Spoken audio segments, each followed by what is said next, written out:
ఒడ్డున కట్టుకున్న మా ఇళ్లను కూలగొట్టకుండా మీరేమన్నా చేయండి. నిజానికి మూసి శుద్ధి కనుక జరిగితే అందరికంటే ఎక్కువ ఆనందించేది మేమే. కాబట్టి ఆ శుద్ధి చేసే పని తప్పకుండా జరగాలి. దానికి మేము అనుకూలమే, వ్యతిరేకమేం కాదు. మా ఇళ్లను కూలగొడతానంటే మాత్రం మేము వదిలిపెట్టామని చెప్పి వాళ్ళు అంటున్నారు. ఇది స్థూలంగా హైదరాబాదులో మూసి ఒడ్డున ఉండేటువంటి ప్రజల ఆలోచన. ఈ ఆలోచనను మనం దృష్టిలో పెట్టుకొని చూస్తే తప్పనిసరిగా మూసీ నది దాని శుద్ధీకరణ జరగాలి. అది శుద్ధి చేయాలి, దాంట్లో బాగు చేయాలి. ఆ నదిలో మనం మామూలుగా వెనకటికి చెప్పేది పెద్ద మనుషులు, అందులో మేము ఈత కొట్టినామని.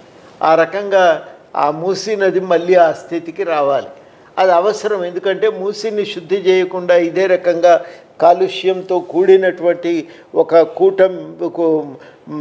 విషకూటమిగా కనుక దాన్ని తయారు చేస్తే నగర ప్రజల ఆరోగ్యానికి కూడా మంచిది కాదు. అది నగరానికి ప్రజలకు చాలా హాని చేస్తుంది. కాబట్టి శుద్ధి చేయాలి. దాంట్లో ఎవరికి ఇంకొక అభిప్రాయం ఉండవలసినటువంటి అవసరం లేదు.